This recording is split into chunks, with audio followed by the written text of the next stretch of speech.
Assalamualaikum warahmatullahi wabarakatuh. Alhamdulillah, tidak pernah berhenti kita memuji Sang Pencipta Allah atas segala nikmat yang dilimpahkan kepada kita. Dengan harapan tentu Allah sebagai pencipta memenuhi janjinya, dan itu pasti karena Allah telah berfirman dan kekal ditelawakan oleh orang-orang beriman, innallaha la yukhliful mi'ad. Allah tidak akan pernah pungkiri janjinya. Dan janji tersebut disebutkan dalam surah Ibrahim, la in syakartum la azidannakum wa la in kafartum inna adzabi lasyadid.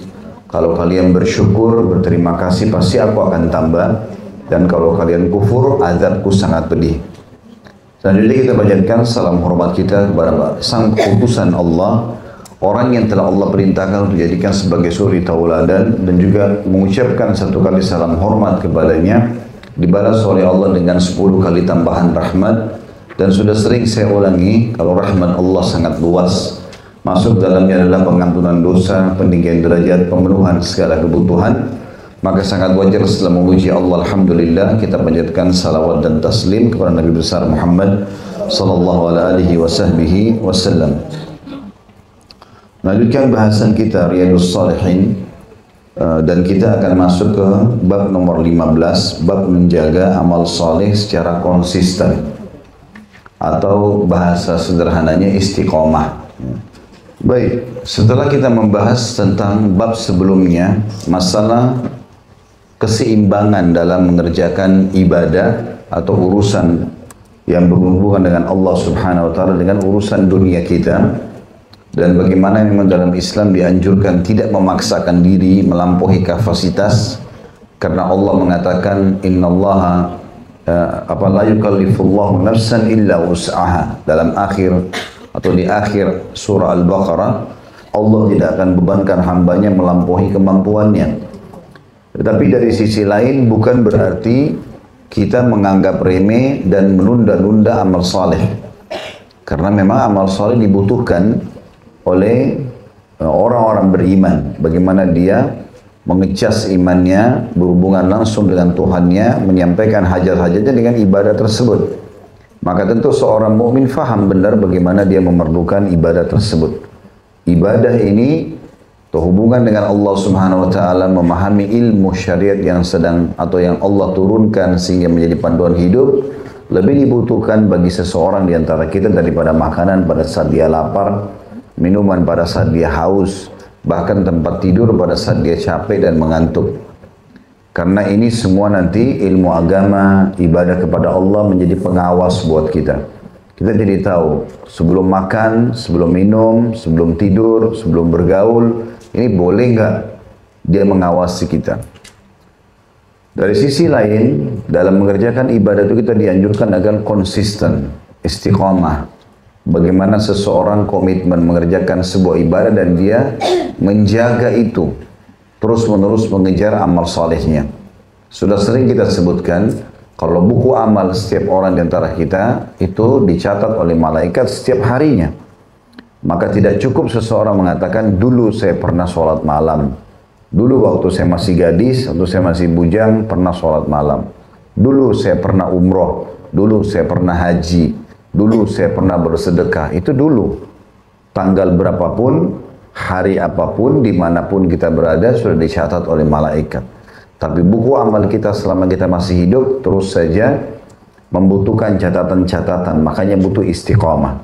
Sholat duha ya sholat duha seterusnya sampai meninggal. Begitu juga baca Quran, begitu juga berzikir, begitu juga berdoa, begitu juga bakti sama orang tua, dan seterusnya. Semuanya dibutuhkan konsisten dalam mengerjakan itu. Saya pernah bilang, sebagai contoh rasional, kalau seandainya kita ingin ikut dalam satu kompetisi, pertandingan, mudah. Misalnya lomba lari misalnya. Kita tinggal daftar, ikut. Untuk menjadi juara satu juga mudah. Tinggal kita mengatur tips-tips untuk itu, kemudian kita coba mengejar. Mungkin seseorang di antara kita pernah merasakan dia ingin sekali ranking 1 di sekolah, lalu dapat ranking 1. Tetapi yang lebih penting dari semua itu adalah bagaimana komitmen konsisten dalam mempertahankan. Kalau ada orang lomba lari juara 1 terus, itu yang konsisten, itu yang bagus.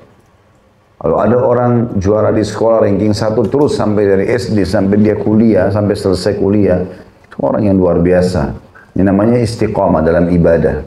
Dalam kegiatan umum, tapi dalam ibadah itu yang dimaksudkan dalam istiqamah tadi. Jadi bagaimana kita prestasi ini selalu tertahan atau bertahan dan kalau perlu lebih daripada itu. Ini kurang lebih makna daripada menjaga amal soleh secara konsisten. Imam Nawawi rahimahullah mengangkat dalil pertama dalam surah Al-Hadid ayat 16. A'udzu billahi minasyaitonir rajim. Alam ya'ni lil ladzina amanu an takhsha'a qulubuhum li dzikrillahi wa ma nazala minal haqqi wa la yakunu kal ladzina utul kitaba min qablu fa tala 'alaihimul amad faqassat qulubuhum. Al-ayah. Belum tibakah waktunya bagi orang-orang yang beriman untuk secara khusyuk mengingat Allah dan mematuhi kebenaran yang telah turun kepada mereka. Ada di situ footnote nomor 164, kebenaran yang telah turun kepada mereka adalah Al-Quran, sedangkan orang-orang yang telah diberi Alkitab adalah orang-orang Yahudi dan Nasrani. Saya ulangi, belum tibakah waktunya bagi orang-orang beriman untuk secara khusyuk. Makna khusyuk adalah tunduk, patuh dan konsisten. Mengingat Allah artinya mematuhi Allah dan mematuhi kebenaran yang telah turun kepada mereka, dan janganlah mereka berlaku seperti orang-orang yang telah diberi kitab sebelum mereka, Yahudi dan Nasrani. Kemudian mereka melalui masa yang panjang sehingga hati mereka menjadi keras. Maksudnya mereka hanya mengerjakan ibadah kapan mereka mau, ya, dan mereka akhirnya merasa terlalu lama waktu ini. Akhirnya mereka mengisi kekosongan-kekosongan waktunya bukan justru dengan ibadah tapi dengan kelalaian. Juga dalam ayat yang lain Allah Subhanahu wa taala menyebutkan dalam surah Al-Hadid ayat 27, kurang lebih 9 ayat setelah tadi. A'udzu billahi minasyaitonir rajim wa kaffayna bi'Isa ibn Maryam وَكَفَّيْنَا بِعِيسَى بْنِ مَرْيَمَ وَآتَيْنَاهُ الْإِنْجِيلَ وَجَعَلْنَا فِي قُلُوبِ الَّذِينَ اتَّبَعُوهُ رَأْفَةً وَرَحْمَةً وَرَهْبَانِيَّةً ابْتَدَأُوهَا مَا كَتَبْنَاهَا عَلَيْهِمْ إِلَّا ابْتِغَاءَ رِضْوَانِ اللَّهِ فَمَا رَعَوْهَا حَقَّ رِعَايَتِهَا. Al-ayah. Dan kami susulkan pula Isa putra Maryam dan kami berikan Injil kepadanya. Dan kami jadikan rasa santun dan kasih sayang dalam hati orang-orang yang mengikutinya. Mereka mengada-ngadakan rahbaniyah, padahal kami tidak mewajibkan kepada mereka. Rahbaniyah artinya memaksa diri dalam masalah ibadah. Yang kami wajibkan hanyalah mencari keridhaan Allah, tetapi tidak mereka pelihara dengan semestinya. Artinya ayat ini menjelaskan ada juga orang yang mau istiqamah tapi dia berlebihan sehingga dia menerapkan peraturan-peraturan untuk dirinya yang memberatkan. Ya, ini sudah kita sebutkan sebenarnya di bab sebelumnya ya. Kasus Abdullah bin Amr bin As yang tidak mau nikahi wanita atau dia nikahi wanita tapi tidak disentuh, nggak mau istirahat malam, mau puasa terus, akhirnya diingatkan oleh Nabi alaihi salatu wassalam. Juga dalam surah An-Nahl ayat 92 Allah berfirman, A'udzu billahi minasyaitonir rajim wa la takunu kallati naqadat gazlaha min ba'di quwwatin ankatha. Dan janganlah kalian seperti seorang perempuan yang menguraikan benangnya yang sudah dipintal dengan kuat menjadi cerai-berai kembali. Jadi maksudnya adalah jangan sampai ibadah yang sudah kalian kerjakan lalu kalian tinggalkan begitu saja, menganggap remeh, mengatakan kan sholat malam saya sudah tahu keutamaannya, saya sudah pernah kerjakan, ya sudahlah. Ya, kesannya begitu. Allah mengatakan jangan seperti itu. Kalau kalian sudah buat benang dililit satu sama yang lain, jangan dicerai-beraikan lagi. Ya. Juga Allah mengingatkan di dalam surah Al-Hijr ayat 99, A'udzu billahi minasyaitonir rajim, wa'bud rabbaka hatta ya'tiyakal yaqin. Dan sembahlah Tuhanmu sampai yakin atau ajal datang kepadamu. Dan ini tentu ayat yang paling kuat berhubungan dengan bab kita. Ya. Bagaimana kita disuruh komitmen untuk mempertahankan ibadah-ibadah kita sampai mati. Jadi kalau ada bisikan di benak Bapak Ibu sekalian, saya setelah mengerjakan ibadah sekarang sudah mulai faham apa yang harus saya lakukan, maka jawabannya sederhana, istiqomah. Bagaimana mempertahankan itu? Seringkali kata para ulama muncul di benak orang-orang beriman, kalau mereka sudah mulai mengerjakan ibadah, maka syaitan bisikan, ya kau kan sudah tahu, ya sudahlah, coba yang lain. Kau kan sudah tahu taubat, maka tidak apa-apa buat dosa, nanti kan bisa taubat. Terus diiming-imingkan sesuai dengan pengetahuan dia. Sehingga kadang-kadang dia lalai. Dia melakukan maksiat, dia lupa, mungkin dia bisa meninggal tiba-tiba. Berapa banyak orang yang subhanallah selama hidupnya sudah melakukan kebaikan-kebaikan, di akhir hidupnya ditutup dengan maksiat. Bisa saja terjadi seperti itu. Dia selalu sholat, dia selalu jaga ibadahnya, pas akhir hidupnya, temannya ajak ke diskotik, dia pergi, ikut-ikutan mau coba mabuk, keluar, tabrakan, meninggal. Bisa saja ditutup dengan su'ul khatimah. Makanya orang harus istiqamah, karena dia tidak tahu kapan dia meninggal. Gitu kan? Dan itu akan mengganjal buat dia hari kiamat. Dan dari mana kita tahu kalau dosa itu ternyata lebih berat daripada seluruh amal yang pernah kita kerjakan? Allah subhanahu wa ta'ala tidak memberitahukan kepada kita tentang bobot dosanya. Begitu juga dengan bobot pahalanya, agar kita selalu mengejar pekerjaan amal saleh dan meninggalkan dosa itu. Ya. Dalam hadis-hadis yang disebutkan atau berhubungan dengan masalah tema kita ini, tentu hadisnya dalam bab ini tidak terlalu banyak ya. Hadis yang disebutkan dari Aisyah radhiyallahu anha, beliau mengatakan wa kana ahabbud dini ilaihi ma dawama sahibuhu alaihi. Dan agama atau amalan yang paling beliau atau Nabi SAW cintai adalah apa yang dilakukan oleh pelakunya secara kontinu. Hadis ini telah disebutkan pada bab yang sebelumnya. Artinya di hadis nomor 146 sebagaimana sudah dipaparkan sebelumnya. Baik, dalam bab kita ini hadis pertama adalah hadis nomor 157 dari Umar bin Khattab radhiyallahu anhu. Beliau berkata, Rasulullah SAW bersabda, "Man nama an hisbihi minal laili aw an syai'in minhu faqara'ahu ma baina salatil fajri wa salatil dhuhr kutiba lahu ka'annama qara'ahu minal lail." Hadis ini riwayat Imam Muslim. Barang siapa yang tertidur sehingga tidak membaca hizibnya atau bacaan wirid yang biasa dia baca dari Al-Quran ya. Misal malam hari dia tidur, dia niat ingin membaca surah Al-Baqarah. Ternyata dia tidak sempat tertidur. Atau dia pada saat bangun sholat tidak sempat menyelesaikannya. Atau sebagian hizibnya, hizib itu bagian dari Al-Quran, di malam hari. Kemudian dia membacanya pada waktu antara sholat subuh dan sholat duhur. Kayak kita sekarang pagi. Maka tetap ditulis untuknya seolah-olah dia membacanya di malam hari. Hadis ini diriwayatkan Imam Muslim. Dan ini hadis banyak pelajaran yang bisa diambil. Yang pertama tentunya bahwasanya orang yang istiqomah mengerjakan sebuah ibadah, Allah akan catatkan baginya pahala itu bergulir terus. Dan khusus bagi orang yang sudah rutin mengerjakan sebuah jenis ibadah, maka dibolehkan dia mengerjakan di waktu lain. Contoh misal Nabi SAW pernah ketiduran dan tidak sempat sholat malam. Maka beliau kerjakan sholat malamnya sebelum duha. Nabi SAW dikatakan dalam riwayat pernah mengerjakan sholat malamnya sebelum duha. Dan beliau menggenapkan witirnya. Jadi tadinya cuma 11 rakaat, Nabi SAW kerjakan 12 rakaat. Karena ini bagi orang yang sudah terbiasa melakukan. Ya. Sama orang terbiasa melakukan sholat duha misalnya. Sholat duha waktunya jelas. Pada saat unta sudah mulai merasakan terik matahari, ya kalau kita mungkin jam 8 ya, sampai menjelang duhur. Tetapi kalau ada orang yang sudah komitmen mengerjakan itu, udah biasa. Dan kebetulan betul-betul dia lupa, lewatlah dia sampai menjelang dekat hampir waktu duhur. Ini waktu yang dilarang sholat sebenarnya. Tapi dia boleh kerjakan karena dia sudah rutinitaskan itu.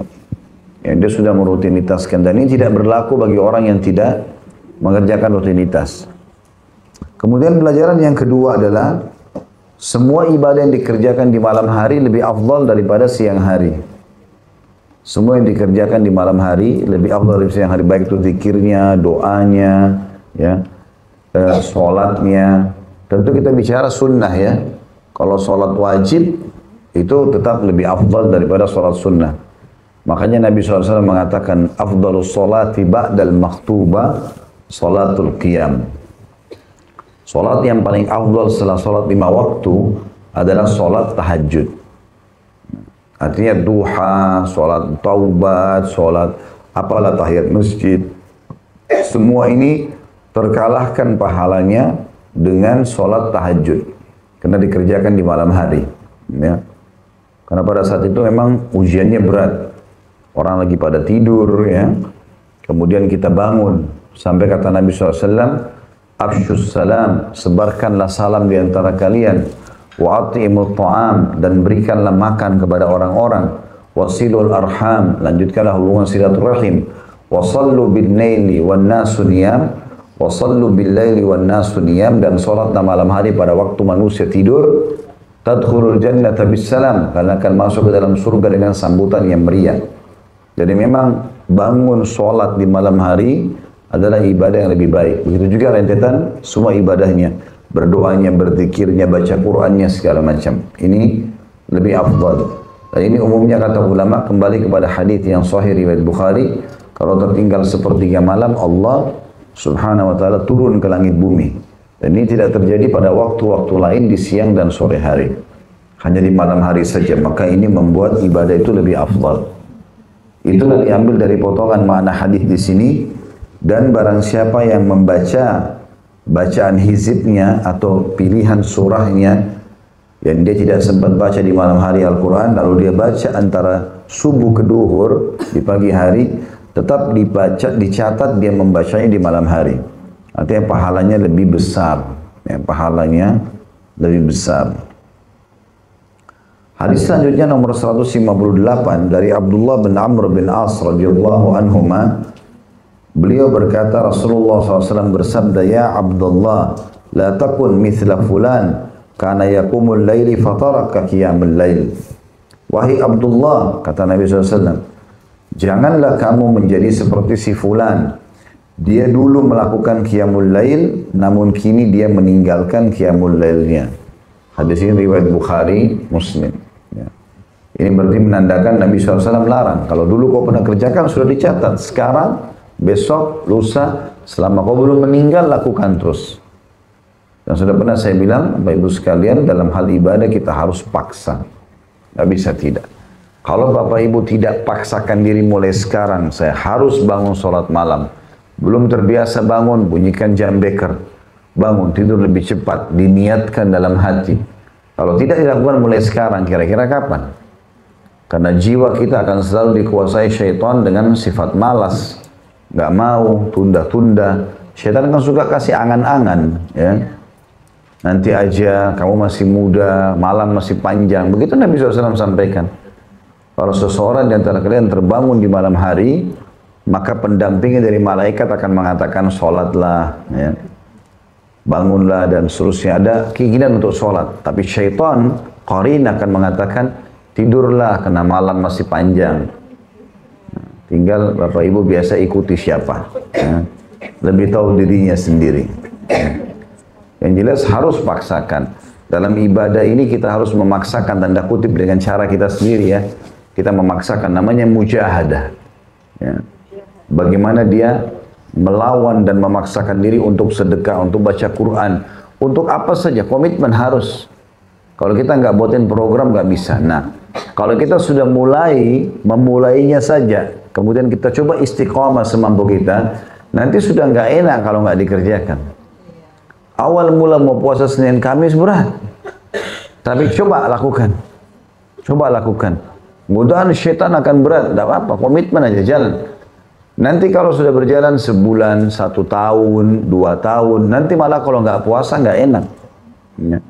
Begitu juga dengan sholat malam, begitu juga dengan baca Quran, begitu juga dengan ibadah-ibadah lainnya. Ya, karena kita kalau sudah memulai ibadah itu, seperti ibaratnya saya kasih gambaran tuh hari orang yang akan berlomba lari. Kita sama syaitan ini lagi bersebelahan. Kalau kita tetap di garis start, nggak mulai-mulai, maka dia bisa menjatuhkan kita. Kamu bakal kalah, kamu nggak bisa, kamu begini, kamu begitu. kita bisa kalah secara kejiwaan. Tapi kalau kita sudah mulai lari, maka setannya kerepotan. Karena dia harus minimal kecepatannya seperti kita. Minimal. Ya. Atau kalau tidak, dia harus lebih cepat daripada kita. Supaya bisa mengalahkan atau menggoda kita. Makanya harus mulai dulu. Dan Allah katakan dalam Al-Quran, A'udzubillahi minasyaitonirrajim, walladzina jahadu fina lanahdiyannahum subulana. Orang yang memaksakan dirinya ke jalan kami, kami pasti akan menunjukkan dia ke jalan-jalan kami. Jadi komitmen dan konsisten dalam mempertahankan sebuah perbuatan baik itu adalah anjuran dalam syariat. Hadis terakhir dalam bab kita nomor 159 dari Aisyah radhiyallahu anha, beliau berkata, "Kana Rasulullah SAW idza fatathu as-salatu minal laili min waja'in aw ghairi shalla minan nahari thintai asyrata raka'ah." Bila Rasulullah SAW tidak melakukan sholat malam karena sakit atau lainnya, beliau melakukan sholat di siang hari sebanyak 12 rakaat. Nah, ini kata ulama, Nabi SAW mengerjakan tetap sholat malamnya karena sudah sering dia kerjakan, tapi karena ada uzur, dia ketiduran, safar, terjadi gempa, apalah, maka tetap dia tidak mau ketinggalan sholat malam tersebut. Dan ini hanya bagi orang yang rutin mengerjakan, ya. Tidak boleh kalau kita, misalnya Bapak Ibu baru dengar sekarang hadis ini, terus tiba-tiba kayaknya tadi malam kan saya tidak tahajud, sekarang aja saya tahajud. Nggak bisa, karena baru mau dibuat, ya. Ini khusus bagi orang yang sudah konsisten, maka dia boleh mengerjakan. Karena Nabi SAW tiap malam sholat malam, kecuali pada saat beliau sakit sekali, ya, atau memang ada uzur gak memungkinkan, maka beliau tetap menggantinya dengan 12 rakaat. Ini selain duha, ya. Sholat malam 11 rakaat, namun beliau tambahkan 1 rakaat karena dikerjakan di siang hari. Hadis ini hadis sahih riwayat Imam Muslim. Kita masuk sekarang ke bab 16. Bab perintah menjaga sunnah Nabi SAW dan adab-adabnya. Bagaimana kita mengambil seluruh tuntunan hidup kita dari tuntunan Nabi SAW. Ini kita komitmen. Jadi semuanya Bapak Ibu kalau mau makan, mau minum, mau pakaian, mau masuk kamar mandi, mau tidur, apa saja. Aktivitas kita sehari dari pagi sampai malam, setiap hari sampai kita meninggal, semuanya sama. Mengikuti contoh dari Nabi SAW. Nggak ada contoh yang lain. Kita semua muslim dan muslimah dari generasi awal sampai hari kiamat nanti, semuanya sama. Gurunya dan kiainya cuma satu. Nabi Muhammad SAW. Semua kiai, ustadz, dai-dai, ulama yang datang, semua hanya melanjutkan apa yang diajarkan oleh Nabi SAW. Makanya kalau mereka mengajarkan bukan seperti yang Nabi SAW ajarkan, maka kita tolak. Ya. Harus dikatakan Nabi SAW contohkan begini, Nabi SAW pernah anjurkan, sahabat mengatakan kami melihat Nabi SAW melakukannya, maka itu yang harus digarisbawahi. Baik, dalil pertama dalam komitmen atau menjaga sunnah-sunnah Nabi SAW dan adab-adabnya, menjadikannya sebagai pegangan hidup, adalah surah Al-Hasyr ayat 7. A'udzubillahi minasyaitonirrajim. Wa ma ataakumur rasulu fakhuduhu wa ma nahakum anhu fantahu.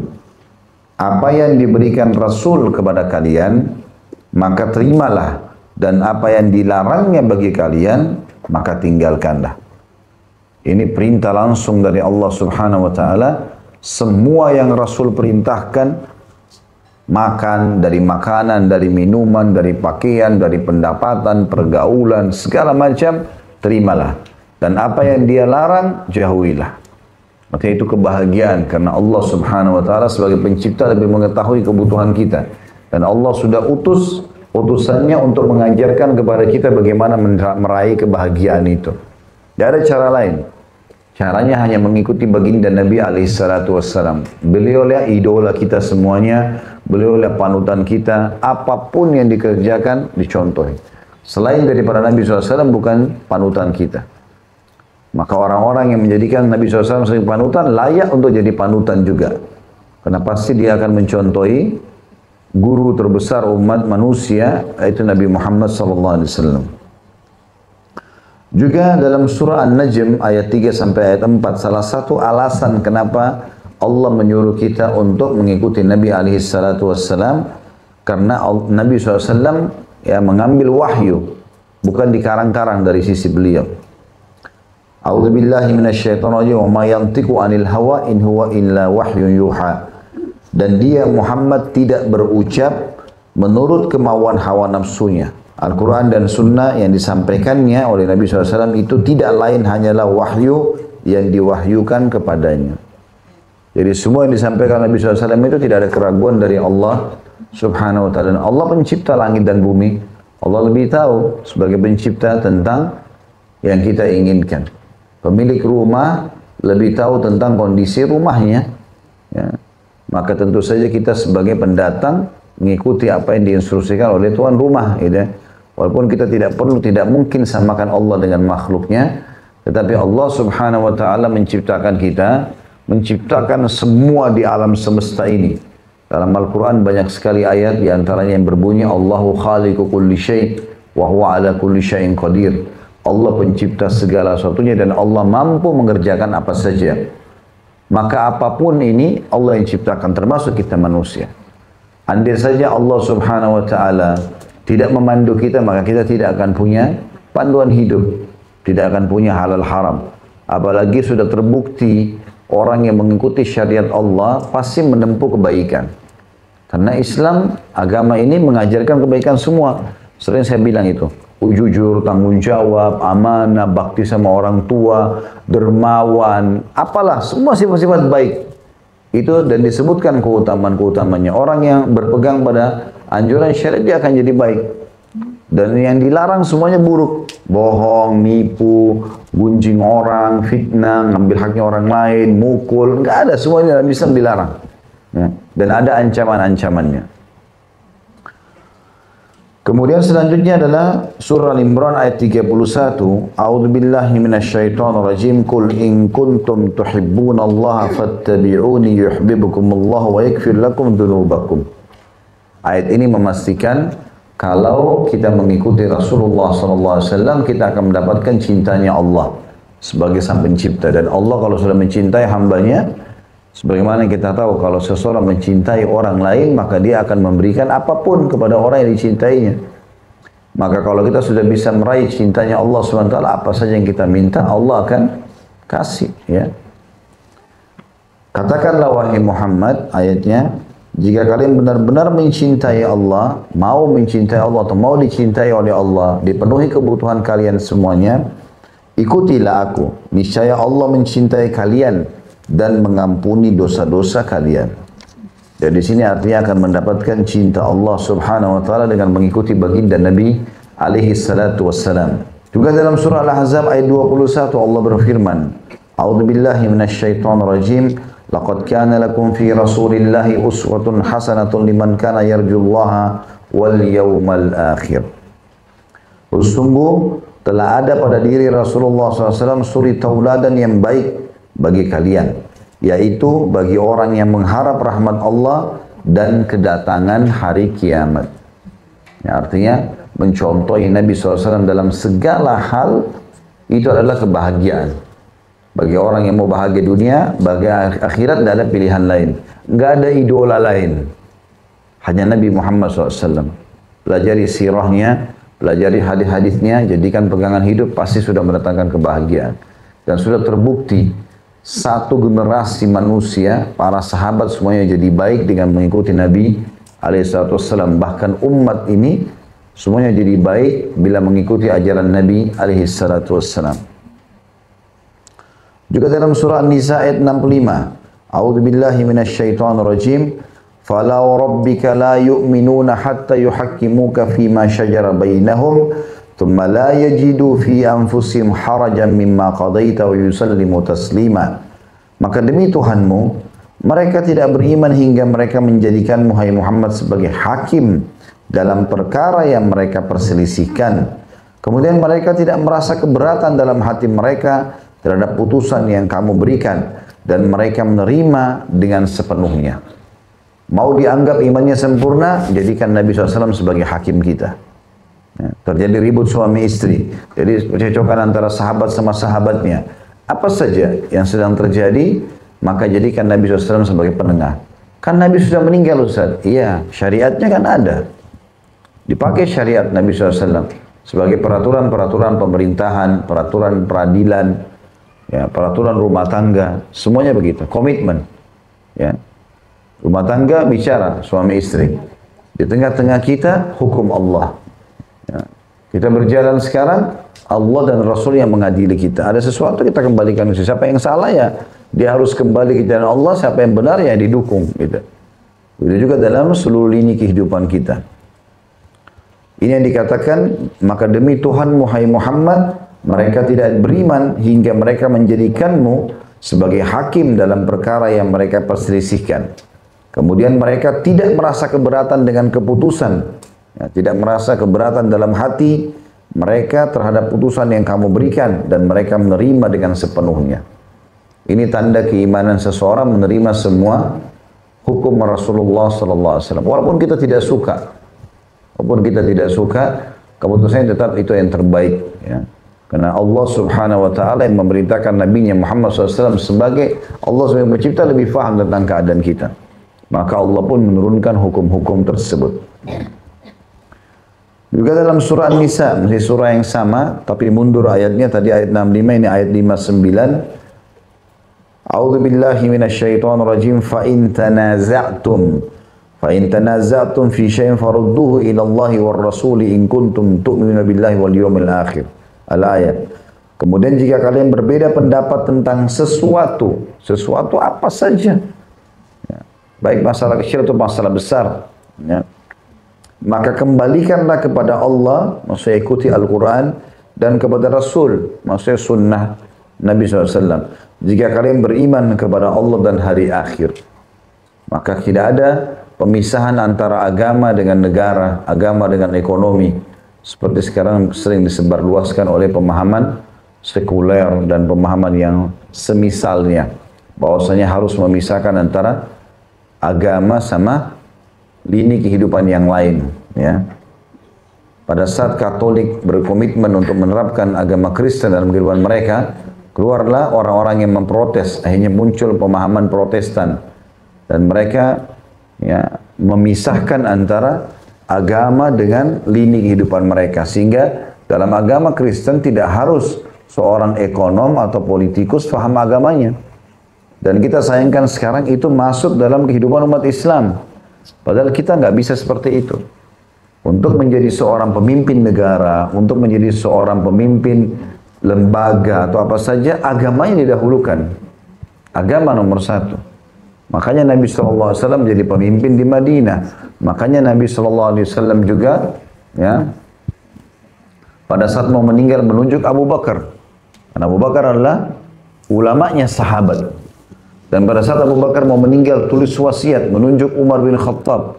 Dan alasannya karena Umar bin Khattab adalah orang yang paling faham halal haram di antara kalian. Begitu juga pada saat Umar mau meninggal menunjuk, yang tertunjuklah Utsman bin Affan setelah bermusyawarah. Begitu juga setelah meninggal Utsman, Ali bin Abi Thalib, dan begitu seterusnya. Harusnya komitmennya pada agama. Karena dengan fahamnya agama seorang pemimpin, maka tentu dia akan menerapkan hukum Allah Subhanahu Wa Taala. Dan masalah-masalah ini, masalah riba, masalah segala macam ini akan hilang dengan sendirinya karena dia faham itu nggak boleh, dan diubahlah kepada sistem Islam. Ya. Kalau kita tidak punya sistem yang benar, teman-teman sekalian, tidak mungkin Islam berjaya sampai kurang lebih 1300 tahun. Ya. Kita baru sekitar 100 tahun saja tidak menguasai dunia. Sebelumnya, bacalah sejarah-sejarah tentang masalah bagaimana Nabi SAW mendirikan negara Islam 10 tahun pertama di Madinah. Kemudian Khulafaur Rasyidin melanjutkan sampai 30 tahun ke depan, sampai tahun 40 Hijriah. Berdiri dinasti Umayyah. Dari tahun 40 sampai 132 Hijriah, kerajaan besar. Romawi pun waktu itu tunduk dengan kerajaan kaum muslimin. Ada sistem ekonomi, sistem peradaban, sosial, semuanya lengkap. Tidak ada sesuatu yang tertinggal dalam Islam, tidak ada yang tidak dijelaskan. Datang Abbasiyah lebih jauh lagi berkuasa. dari tahun 132 sampai 656 Hijriah. Setelahnya datang Uthmaniyah dari 670 Hijriah sampai kurang lebih 100 tahun yang lalu saja. Mereka tidak terapkan hukum Islam. Setelah mereka tinggalkan syariat Islam, maka jadi runtuhlah Khilafah Uthmaniyah menjadi republik dan akhirnya terpuruk seperti negara-negara yang lainnya. Maka komitmen kembali kepada agama dan ajaran Nabi SAW ini, itu adalah kebahagiaan dan keberhasilan yang sudah terbukti, bukan cuma sekadar teori, tapi terbukti di lapangan. Bagi yang menerapkannya maka akan berjaya di muka bumi. Kemudian selanjutnya adalah dalam surah An-Nisa ayat 80. A'udzubillahi minasyaitonirrajim. Di situ ada paragraf saya belum baca. Setelah An-Nisa 59, para ulama menyatakan bahwa maknanya adalah kembali kepada Al-Quran dan Sunnah. Maksudnya An-Nisa 59 tadi ya. Kemudian selanjutnya An-Nisa 80. A'udzubillahi minasyaitonirrajim. Man yuti'ir rasula faqad ata Allah. Barang siapa yang mentaati Rasul Muhammad SAW, maka sungguh dia telah mentaati Allah. Makanya di masjid Nabi SAW, di rumah Nabi, tiap hari selalu saja ramai sahabat yang menanyakan tentang perkara-perkara hidup mereka.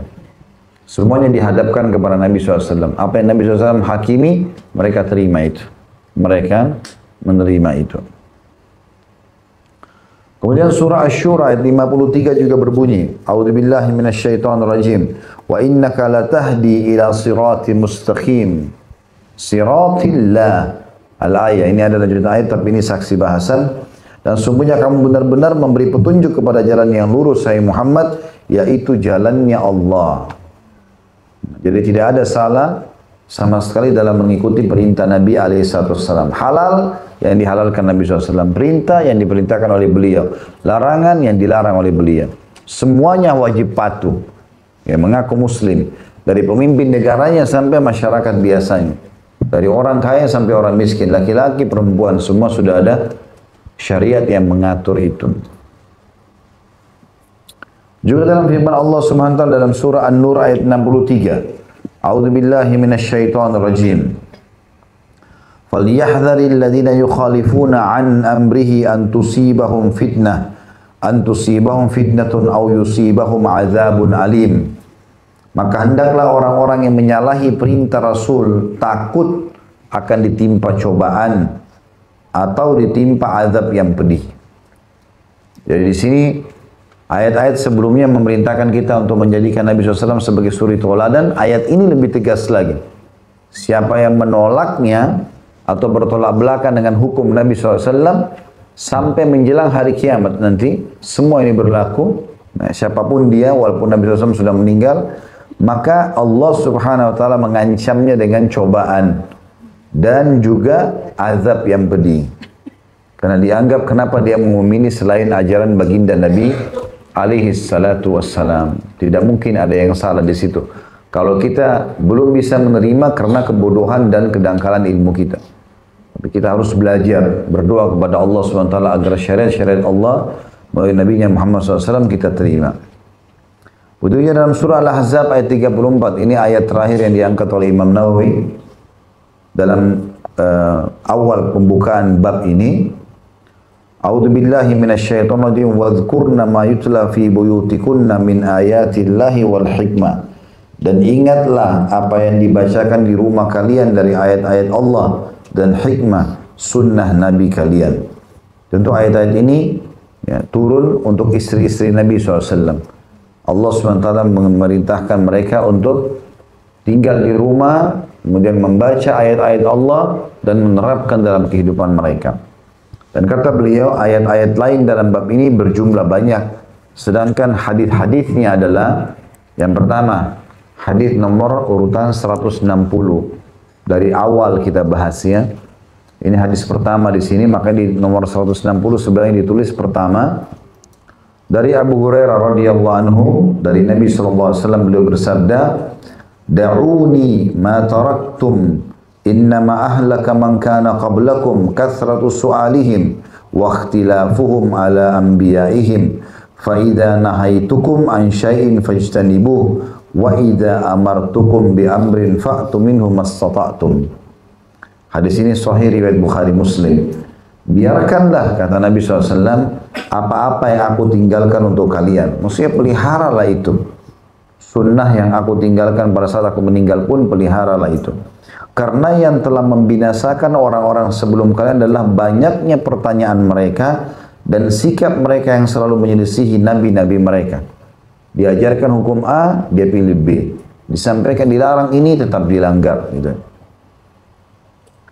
Jadi, apabila aku melarang kalian dari sesuatu, maka jauhilah. Jangan pernah sentuh. Dan apabila aku memerintahkan kalian melakukan sesuatu, maka lakukanlah semampu kalian. Ya. Hadis ini memberikan pelajaran yang cukup banyak. Di antaranya adalah, yang pertama, sabda Nabi SAW, da'uni ma taraktukum. Ya, peliharalah apa yang aku tinggalkan untuk kalian. Maksudnya jadikan sebagai pegangan hidup. Ajarkan turun-temurun. Masalah halal, masalah haram. Semua yang berhubungan dengan ini kehidupan, baik ekonomi, sosial, politik. Ikutin semuanya. Pelajaran yang lain, Nabi SAW ingatkan, innama ahlaka man kana qablakum kathratu su'alihim wa ikhtilafuhum ala anbiya'ihim. Karena ketahuilah, kata Nabi SAW, mayoritas umat sebelum kalian binasa justru terlalu banyak pertanyaannya, ya, dan juga berselisih tentang pendapat nabi-nabi mereka. Ya. Jadi ini tidak dibenarkan dalam syariat Islam. Pernah ada sahabat sering bertanya sesuatu yang unik-unik, ya, kadang-kadang mungkin tidak perlu gitu. Maka Nabi SAW ingatkan itu, jangan banyak bertanya. Kalau sudah disampaikan sholat 5 waktu, subuh 2 rakaat, duhur 4, asar 4, maghrib 3, isya 4, caranya seperti ini rukun-rukunnya, ini kewajibannya, ini sunnahnya, ini yang membatalkan. Udah pelajari, terapkan. Itu loh. Tidak usah tanya, kenapa Allah buat duhur 4 rakaat? Kenapa enggak 2 rakaat saja sama dengan subuh? Kenapa duhur sama asar dua-duanya berdekatan, dua-duanya 4 rakaat? Kenapa Allah enggak kasih jam 2 siang aja sekali kita sholat? Ya itu maunya Allah. Allah mau kita kerjakan begitu, gitu kan? Kita kalau kerja di perusahaan, nggak mungkin kita protes pemimpin perusahaan, pemiliknya. Sekarang kita kerja di satu perusahaan, dia udah ditaruh alamatnya misalnya di jalan ini, ukuran tanahnya sebesar itu, warna cat bangunannya begitu, peraturan kantornya juga ada, jam kerja dan segala macam, penentuan gaji. Lalu orang datang, diubah sama dia, diubah catnya, ya. Sebagai pegawai, protes kenapa ini harus pakai kipas, kenapa pakai AC merek ini, ya dikeluarin lah. Ini mau kerja atau mau protes gitu ya. Ya kita lahir di muka bumi semua sudah ada belum? Sudah ada. Kan kita buka mata Pak waktu bayi, mulai kita faham, pohon sudah ada, udara sudah ada, air sudah ada, tiba-tiba sudah ada orang tua kita.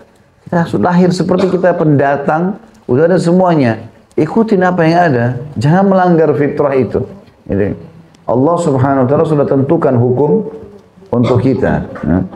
Maka pernah Nabi SAW naik di atas mimbar, kemudian beliau sambil berkata kepada para sahabat, jangan banyak bertanya kepadaku, karena mayoritas orang ya binasa sebelum kalian justru karena banyak pertanyaan mereka. Ingat saya ceritakan dulu kisah Bani Israel ya, yang waktu surah Al-Baqarah. Ada orang mati, kemudian mereka tanya Musa AS, ini siapa yang bunuh hai Musa? Tanya Tuhanmu. Gitu kan? Maka Musa AS menanyakan kepada Allah SWT, Allah sudah tahu. Mereka ini sebenarnya bukan niatnya mau bertanya. Ya. Seperti orang mau mengelabui Nabi Musa AS. Maka Allah bilang, suruh potong sapi betina. Ya. Suruh potong sapi. Ya, sapi setelah dipotong, ambil dagingnya, potongan pahanya, tepuk ke orang matinya bisa ngomong. Kata orang-orang Bani Israel, masa masuk akal daging sapi sudah mati, ditepuk ke orang mati ngomong. Ini di sini aja sudah ada yang ragu nih. Barusan kaget tadi. Maka Musa alaihissalam ditanya lagi oleh mereka, warna apa sapinya hai Musa? Seperti apa bentuknya? Karena banyak bertanya, Allah beratkan. Sapi betina, warnanya kuning kemas-emasan, tidak pernah dipakai bajak, dan setiap orang lihat suka. Nah kerepotan akhirnya. Kata para ulama tafsir, andai saja Bani Israel dari awal Allah perintahkan suruh sembelih sapi, walaupun sapi jantan, sapi betina, mau pincang, mau kurus, dipotong, selesai. Tapi karena mereka bertanya jadi rumit. Ya dirumitkan. Gitu ya. Makanya dimaksudkan, makanya Nabi SAW bilang, jangan banyak bertanya. Kalau sudah diterapkan hukum Allah, terima saja. Pasti itu yang terbaik. Gitu kan. Ya, jadi dengan cara seperti itu kita akan lebih mudah bisa menerima ya hukum-hukum Allah Subhanahu wa taala. Kemudian potongan yang selanjutnya adalah yang potongan ketiga dari hadis ini ya. Fa idza nahaitukum an syai'in fajtanibu. Makanya kalau aku perintahkan sesuatu jauhi. Makna jauhi di sini artinya jangan dekati ya. Berarti kalau mendekati saja nggak boleh apalagi mengerjakan. Itu makna daripada potongan hadis ini, fajtanibu. Mirip dengan perbuatan zina yang Allah bilang dalam Al-Quran, wala taqrabuz zina. Jangan dekatin zina itu. Jadi supaya tidak didekatin supaya tidak terjerumus. Ya. Itu yang makna atau diambil daripada makna kalimat tadi, fajtanibu. Jauhilah. Juga potongan yang keempat dari hadis adalah wa idza amartukum bi amrin fa'tu minhu mastata'tum. Dan kalau aku perintahkan kalian sesuatu, kerjakan semampu kalian. Ya, jadi kalau dosa wajib didahului, kalau ibadah kerjakan semampu kalian. Ya, seperti kita jelaskan kemarin, pada saat misalnya orang bangun tengah malam mau sholat, tapi dia ngantuk sekali. Sunnah Nabi tidur. Gitu kan? Kalau dia betul-betul ngantuk, misalnya memang dia baru tidur setengah jam, 1 jam, atau dia lagi sakit, kepalanya pusing lain, gitu kan? Maka dia boleh istirahat. Kemudian dia bangun pada saat dia sudah lebih tenang ya dalam waktu untuk beribadah. Tapi bukan berarti orang sudah tidur 6 jam, 5 jam, lalu alasan saya masih ngantuk. Ini syaitan. Ya, mestinya dia bangun, dia sholat. Dan kata Nabi SAW, kalau sholat dan antara kalian bangun malam hari, maka hendaklah dia beristinsyak. Istinsyak itu mengambil air, dihirup di hidung. Karena syaitan bertengkar di hidungnya. Jadi kalau Bapak Ibu mau lihat, ini ngantuk saya dari syaitan atau memang ngantuk capek, coba kalau bangun malam, masuk kamar mandi, basuh dulu tangannya 3 kali, kemudian ambil air, masukkan di hidung saja. Dengan tangan kanan, terus keluarkan dengan tangan kiri. Kalau ngantuknya tiba-tiba hilang, berarti syaitan udah. Begitu sabda Nabi SAW. Berapa kali saya praktekin lagi ngantuk nih bangun malam. Masuk kamar mandi, cuci tangan di wastafel, masukkan air di hidung, ngantuknya hilang. Seperti sabda Nabi SAW. Karena syaitan bertengkar di hidungnya. Ya begitu sabda Nabi SAW. Tapi kalau betul-betul memang kita ngantuk sekali, biasanya memang sudah capek ya. Ada orang kena ngantuknya, mungkin dia mau tidur dimanapun. Ya mungkin di lantai dia tertidur karena capek. Itu berbeda. Allah tidak memaksakan orang melakukan ibadah sementara dia tidak mampu, gitu kan? Pernah juga satu kali bahkan waktu Nabi SAW mau sholat duhur, panas sekali waktu itu, lagi puncak-puncaknya musim panas di Madinah, dan masjid Nabi SAW terbuka, maka beliau bilang kepada para sahabat, tundalah sebentar sholat kalian agar panas ini sedikit meredah. Itu waktu Nabi SAW melihat memang udaranya panas sekali. Kalau Bapak Ibu kan sekarang masjid atau rumahnya dengan AC tertutup segala macam, itu dulu zaman dulu nggak ada. Orang kalau mau maksimal orang kalau bisa mau merasa dingin, itu pun sudah raja-raja, kaisar-kaisar itu pakai kipas, ya, dikipasin. Ya. Maka dengan cara itu disuruh nunggu, gitu kan? Kalau kondisi sekarang sudah sangat mudah, alhamdulillah. Tapi yang kita jadikan saksi bahasan adalah bagaimana agama tidak memaksakan seseorang untuk itu. Juga dalam hadis lain dikatakan Aisyah berkata radhiyallahu anha, Nabi SAW kalau diberikan pilihan antara 2 perbuatan, maka beliau pilih yang paling ringan. Ya. Dan Nabi SAW mengerjakan ibadah tapi tidak memaksakan diri. Tapi tidak juga melalaikannya. Saya sudah bilang garis bawahi kalimat itu ya, jangan sampai kita melalaikan. Karena ada juga orang memang dia lalaikan, digunakan dalil-dalil seperti yang bab sebelumnya, oh kita harus berimbang nih misalnya. Maka dia berbuat ibadah dan dia juga berbuat dosa. Enggak, bukan itu yang dimaksud. Tapi dia imbangi antara istirahat dia, waktu makan dia, dengan sholat dia, dengan puasa dia, gitu kan. Jadi memang dianjurkan sahur supaya kuat untuk puasa. Buka puasa juga segera supaya langsung segera menghilangkan lapar dan haus. Karena batas waktunya sudah cukup. Maka Islam datang mengatur semua itu dengan rapi. Baik, hadis selanjutnya nomor 161 atau hadis kedua dalam bab kita ini dari Abu Najih Al-Irbad bin Sariyah radhiyallahu anhu, beliau berkata, wa'adana Rasulullah sallallahu alaihi wasallam mau'idatan balighatan wajilat minhal qulubu wa zarafat minhal uyun faqulna ya Rasulullah ka'annaha mau'idatu muwadda'in fa'awsina qala usikum bitaqwallahi was-sam'i wat-ta'ah wa in ta'ammara 'alaikum 'abdun habashi wa innahu man ya'ish minkum fasayara ikhtilafan katsira fa'alaikum bisunnati wa sunnatil khulafa'ir rasyidin al-mahdiyyin addu 'alaiha bin nawajid wa iyyakum wa muhdatsatil umur fa inna kulla bid'atin dhalalah. Rasulullah SAW pernah menasihati kami, kata sahabat ini ya, namanya Irbad, dikenal dengan hadis Irbad ini. Rasulullah SAW pernah menasihati kami dengan suatu nasihat yang sangat menyentuh, di mana hati menjadi gemetar dan mata meneteskan air mata karenanya. Maka kami berkata, wahai Rasulullah, sepertinya nasihat ini adalah nasihat perpisahan. Memang Nabi SAW waktu itu sampaikan di akhir hidup beliau. Ya. Maka berwasiatlah kepada kami, maksudnya tambahkan kami informasi penting yang harus kami jaga kalaupun sampai Anda meninggal. Maka kata Nabi SAW, aku berwasiat kepada kalian agar bertakwa kepada Allah, mendengar dan mentaati sekalipun yang memerintah kalian adalah seorang budak berkulit hitam dari Habasyah. Habasyah artinya Ethiopia ya. Dan bahwasanya barang siapa yang hidup dari kalian, ya maksudnya hidup setelah aku meninggal nanti, termasuk kita di sini masuk dalamnya. Barang siapa di antara kalian, hai umat Islam, hidup dari kalian, akan melihat banyak perselisihan, pendapat ini, pendapat itu. Maka syaratnya agar kalian selamat, berpeganglah kalian kepada sunnahku dan sunnah khulafaur rasyidin yang diberi petunjuk. Khulafaur rasyidin Abu Bakar, Umar, Utsman dan Ali radhiyallahu anhum ajma'in. Gigitlah erat-erat dengan gigi geraham dan waspadahilah setiap hal-hal yang diada-adakan, karena setiap bid'ah adalah sesat. Hadis ini diriwayatkan Abu Daud dan Tirmidzi dan beliau berkata, hadis ini hasan sahih. Baik, hadis ini kita bedah, Bapak-Ibu sekalian, seperti biasa.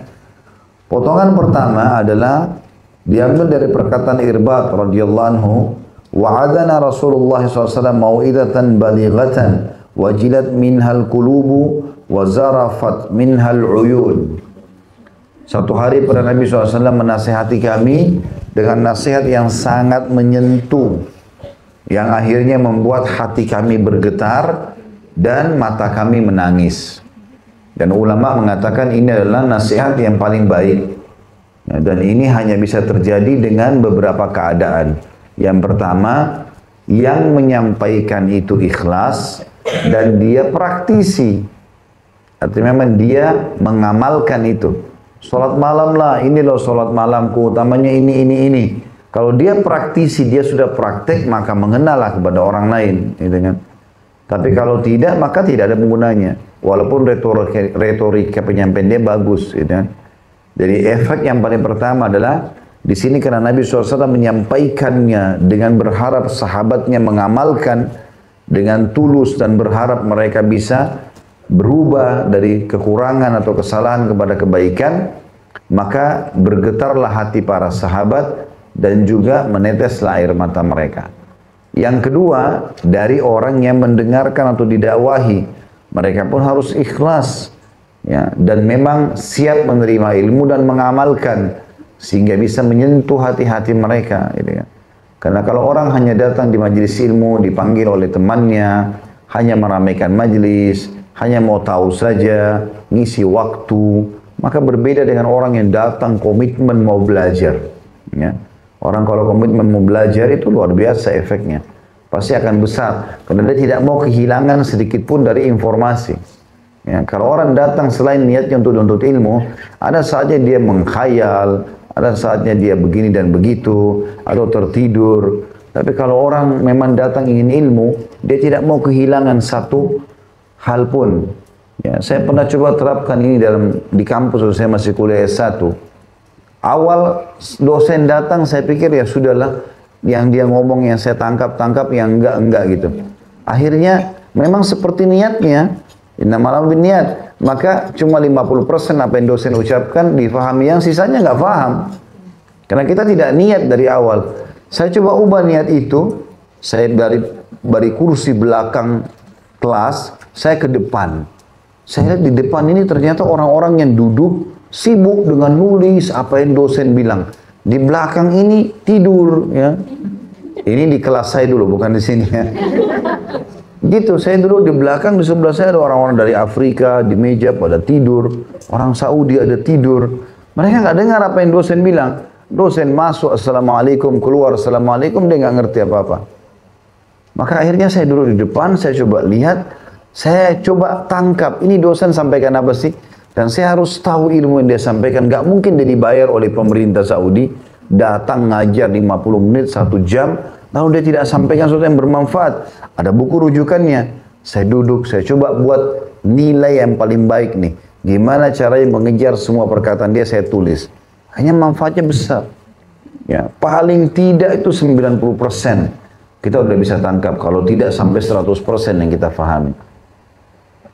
Dan ini teman-teman sekalian manfaatnya besar sekali. Ya. Makanya peringatan akan menyentuh kalau dari dua sisi. Kita yang menyampaikan dan kita juga atau orang-orang yang mendengarkan dua-dua sisinya, kedua sisi ini semuanya ikhlas karena Allah SWT dan ingin mengamalkan itu. Ya. Maksud dalam masalah ini adalah lingkungan dan situasi juga kondisi. Ya. Ini akan sangat mendukung agar penyampaian ceramah atau agama itu berpengaruh. Kenyamanan tempat, ya, ketepatan waktu, keadaan, ini semua penting. Ya. Seperti misalnya Bapak Ibu di sini nggak mungkin bisa duduk kalau memang tidak luangkan waktu. Pekerjaan yang mau dikerjakan sudah diatur sedemikian rupa, sudah dijalankan, sudah ditunjuk siapa yang akan mengerjakan misalnya, sehingga tidak ada beban pikiran. Ya, tapi kalau orang ada janjian jam sekian, dia datang ta'lim, cuma 15 menit saya bisa dengar, lalu pergi. Maka yang didapatkan juga hanya sebatas itu.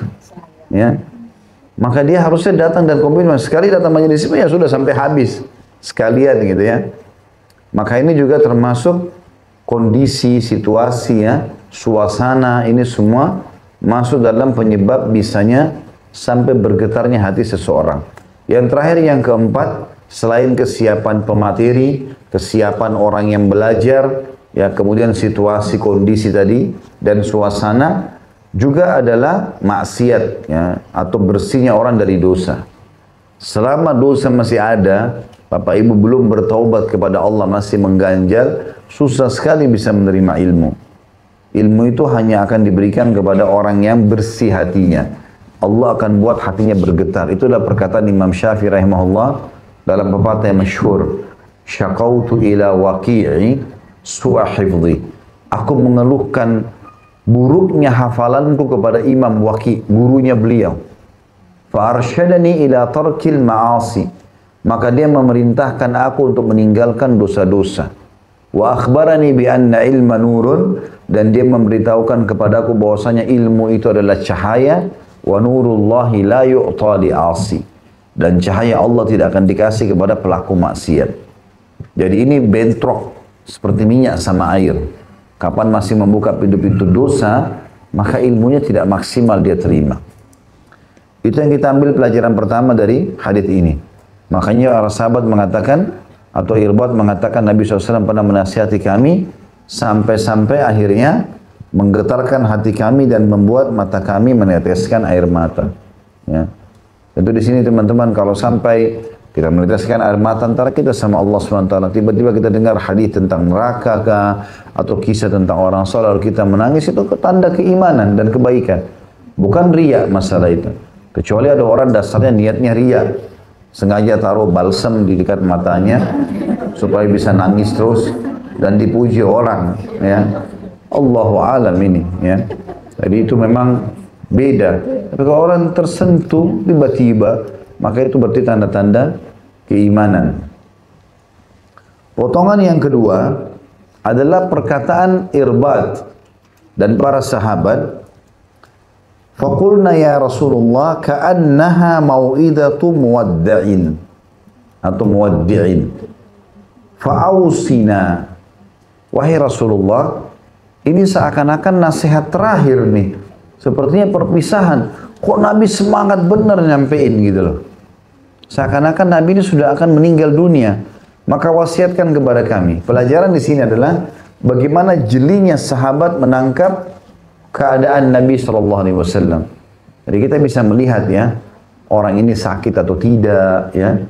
Kita bisa tahu keadaannya, kan. Atau penyampaian itu disampaikan kenapa. Mungkin memang betul-betul ada sesuatu yang sangat besar yang ingin disampaikan, maka sahabat jeli menangkap itu, ya. Seringnya atau pekahnya seseorang itu muncul justru karena seringnya berinteraksi, ya. Khadijah radhiyallahu anha mengetahui kebutuhan Nabi SAW karena seringnya interaksi, maka Nabi SAW melalui Jibril SAW menjamin surga bagi Khadijah karena kepekaan itu. Pernah saya ceritain kisah itu, ya. Seperti itulah kurang lebih gambarannya. Makanya kita boleh di sini meminta untuk diberikan wasiat. Wasiat artinya nasihat yang sangat penting, ringkas dan padat. Nah, itu pelajaran kedua. Bagaimana jelinya sahabat melihat keadaan Nabi SAW dan bagaimana mereka segera memaksimalkan kesempatan itu sambil mengatakan wasiatkan kepada kami. Potongan ketiga, nasihat Nabi SAW, wasiatnya, dan ini buat para sahabat dan buat kita.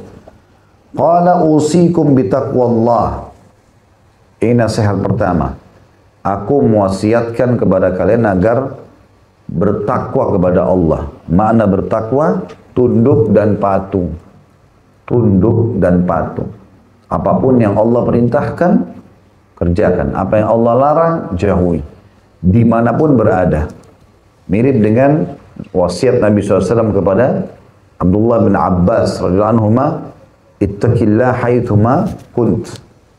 Ya, bertakwalah kepada Allah dimanapun kau berada, karena perintah jilbab yang ibu-ibu lakukan ini berlaku di Indonesia, berlaku juga di Amerika, berlaku di Cina, berlaku di mana-mana.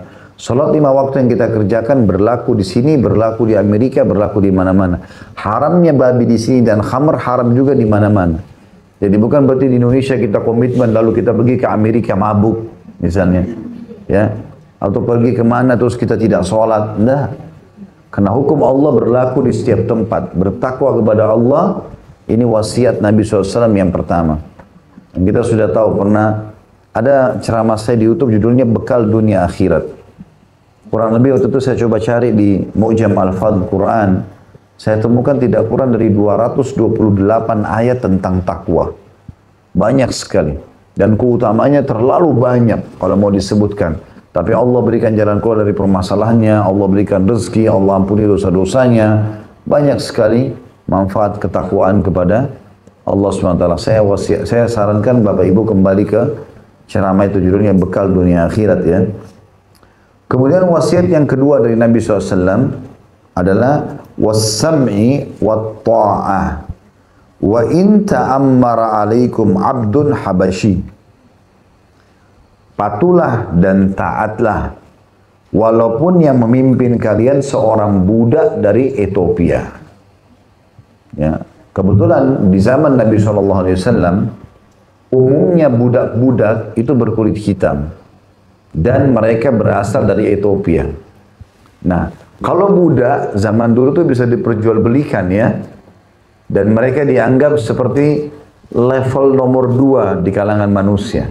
Itu berlaku sampai masih terjadinya perang dunia dulu, ya. Itu dihapus, hanya disepakati. Ya, secara internasional nggak boleh lagi ada perbudakan. Lalu sebelumnya ada perbudakan.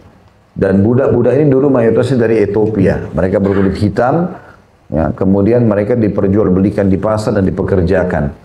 Maka Nabi SAW mengingatkan tentang pentingnya patuh pada pemerintah setempat selama bukan maksiat kepada Allah. Ya, seperti lampu-lampu lalu lintas, KTP, SIM, apalah ya. Peraturan pemerintah ikuti selama bukan maksiat kepada Allah. Nabi SAW mengatakan patuhlah dan taatlah. Walaupun yang mimpin kalian secara fisik kalian tidak suka. Berkulit hitam, budak lagi. Dalam hadis lain kata Nabi SAW, patuhilah pemimpin kalian walaupun yang memimpin kalian budak dari Ethiopia, rambutnya seperti kismis. Ya, artinya keribu kecil-kecil. Ya. Ya. Itu sampai, artinya zaman dulu orang anggap itu kayak kekurangan. Tapi ternyata Nabi bilang tetap harus patuh. Ya. Tetap harus patuh karena efek mudarat daripada ketidakpatuhan pada pemerintah setempat ini lebih besar daripada kebaikannya. Selama itu bukan maksiat kepada Allah SWT, dan kita dilarang untuk menghina-hina pemimpin atau pemerintahan. Jangan lagi dihubungkan dengan Pilpres 2019 ini.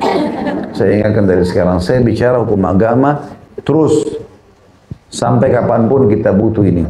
Karena mulai saya lihat di YouTube itu mulai lagi, ya, ditulis lagi Pilpres 2019, nggak ada hubungannya ini, ya. Kita bicara hukum agama kapanpun, walaupun ini sudah terjadi pemilihan presiden nanti, tetap aja saya bicara sama, gitu kan. Hukum Allah tidak akan berubah ini. Jadi jangan dipotong-potong hanya untuk maslahat tertentu. Kata Nabi SAW, man ahana amira wa ahanahullah. Siapa yang menghina pemimpinnya, maka Allah menghinanya. Kita lakukan mendoakan orang kebaikan, ya.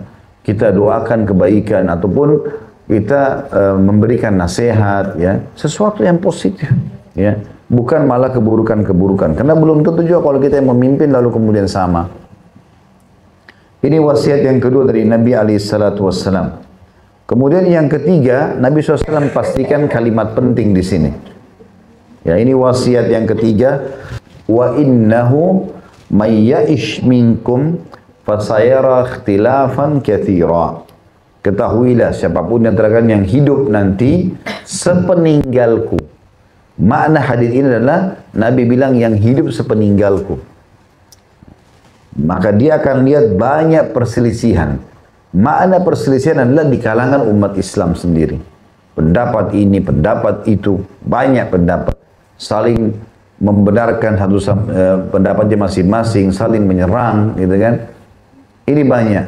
Lalu Nabi SAW ingatkan, supaya tidak masuk dalam perselisihan itu, fa'alaikum bisunnati, berpegang pada sunnahku, kembali kepada komitmen. Ada enggak perkataan qala Rasulullah SAW, Nabi yang mengucapkan, gitu kan. Kalau enggak ada, jangan. Wa sunnatil khulafa'ir rasyidin al-mahdiyin, dan juga sunnah atau contoh-contoh dari para khulafa'ur rasyidin, Abu Bakar, Umar, Uthman, Ali radhiyallahu anhum ajma'in. Dan ulama membagi 4 masa kejayaan raja Islam ini, sahabat-sahabat yang mulia. Ada 2 fase kejayaan, ada 2 fase fitnah, ya. Fase kejayaan adalah fase Abu Bakar sama Umar. Ini adalah fase kejayaan. Bagaimana umat Islam berjaya dan mulai membesar dan membanyak pengikutnya dan juga meluas wilayahnya. Ya, sampai pernah saya jelaskan di tahun 15 Umar bin Khattab berkuasa tahun 13 Hijriah.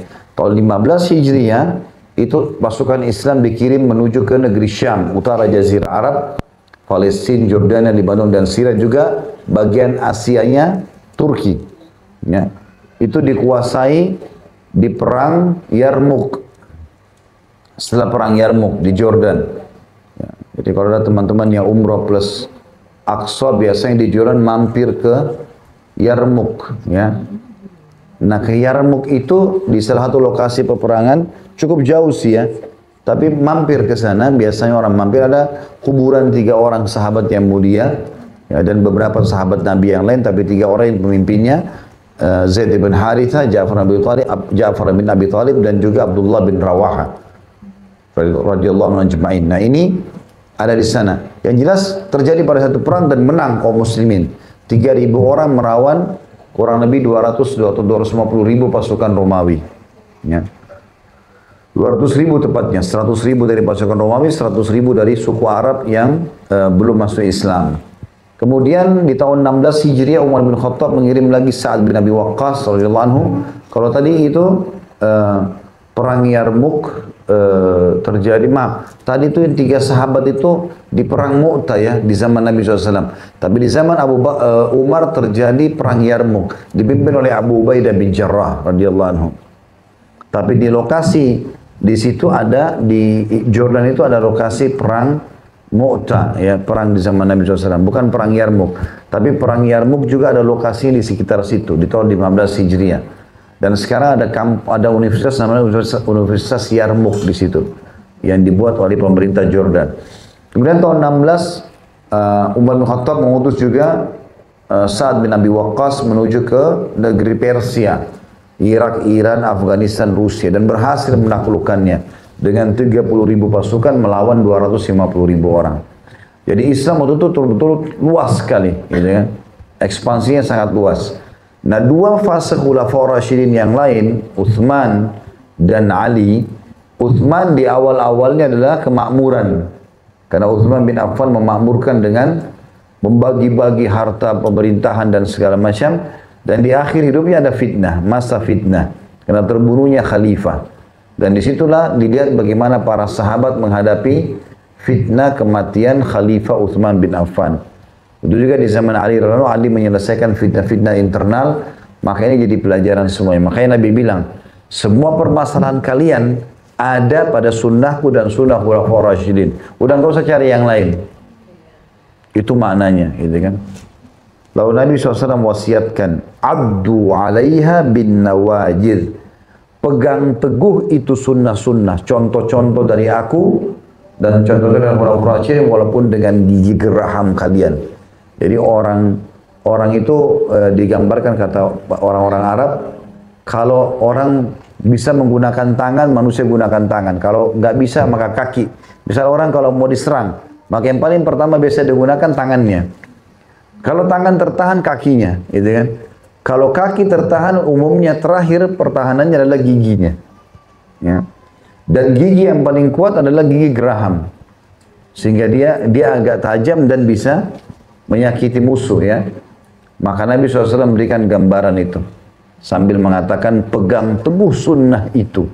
Walaupun dengan gigi geraham kalian. Maksudnya apa? Biar cobaannya berat, biar godaannya besar, jangan terpengaruh. Tetap berpegang pada itu. Itu pertahanan kalian yang paling kuat dan terakhir. Jangan diubah. Tidak ada namanya, oh sunnah Nabi ketinggalan zaman, gak ada. Tetap berlaku, tetap mulia sampai hari kiamat nanti. Kemudian wasiat Nabi SAW juga, wa iyyakum wa muhdatsatil umur, dan hati-hati dari membuat-buat perkara. Fa inna kulla bid'atin dhalalah, karena semua perbuatan baru itu sesat. Ini sabda Nabi SAW. Ini kita sayangkan, kadang-kadang kalau diingatkan hadis ini, oh ini garis keras, ini Wahabi. Ya, kenapa bilang bid'ah? Loh, bid'ah itu dari lisan Nabi. Ini baca sendiri hadis ini. Nabi yang bilang, dan Nabi wasiatkan kita. Waktu itu wasiat terakhir sebelum meninggal, dan Nabi bilang nanti ada perselisihan banyak loh. Supaya kalian selamat, jangan buat-buat bid'ah. Gitu kan? Artinya ibadah yang dikarang-karang, nggak ada dalilnya. Udah cukupkan dengan apa yang ada perintahnya saja. Itu aja istiqomah. Ya, kalau Bapak Ibu sudah bisa duhanya, sholat malamnya, zikir pagi petangnya, baca Qur'annya, istiqomah, sampai mati masuk surga udah. Ngapain nambah-nambah? Nah, ini buat ini, buat itu, buat ini, dikatakan tidak boleh, tetap aja nggak apa-apa, ini kan baik. Nggak cukup dengan alasan baik. Harus yang baik di mata seorang muslim dan mukmin adalah yang baik di mata Allah dan Rasulnya. Tidak boleh yang lain. Ya. Nah, ini wasiat yang luar biasa dari Nabi alaihissalam bagi orang yang mau bahagia. Ya, bagi orang yang mau bahagia. Baik, kita akan ambil Ya, dua buah hadis lagi ya. Baru kita buka insyaallah pertanyaan.